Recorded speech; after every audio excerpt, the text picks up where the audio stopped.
You tapping in real quick, something light, nothing major, you know, light little heads up type situation. You know what I'm talking about? Let's go ahead and dive into it, man. Grant versus Diego. And why I believe, you know, at least as far as betting and parlaying is concerned, you should proceed with caution, man. Possibly with extreme caution. You know what I'm talking about? Tread lightly. How about that?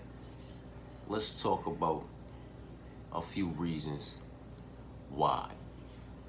Grant Dawson, he's 11-1 and 1 inside the UFC. You know what I'm talking about? He's taking on Diego, who's 8-5 inside the UFC.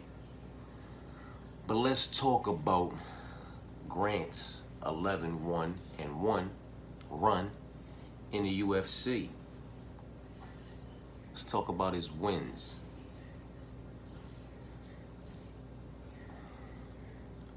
Notable wins, I guess.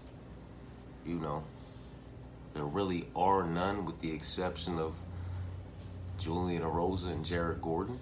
You know what I mean? Everybody else really doesn't fucking matter. They're irrelevant.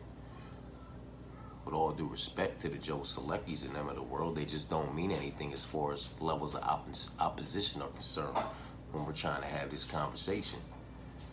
And, you know, he had a draw with Ricky Glenn, and he lost to King Green.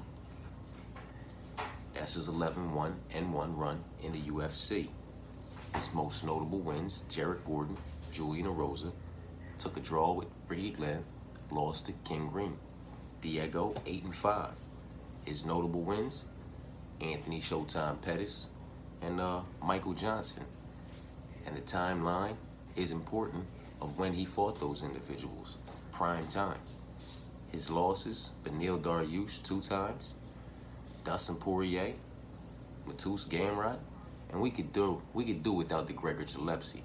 But Dustin Poirier, Beneil Dariush 2 times, and Mateusz Gamrot, the level of opposition is undeniably incomparable as far as what they've been competing against. Grant has proven that he can get cracked. Diego has good takedown defense, and he's proven that his all-around body of work is very fucking good as well.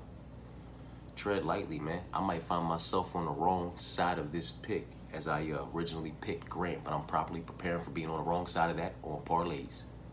I'm talking about.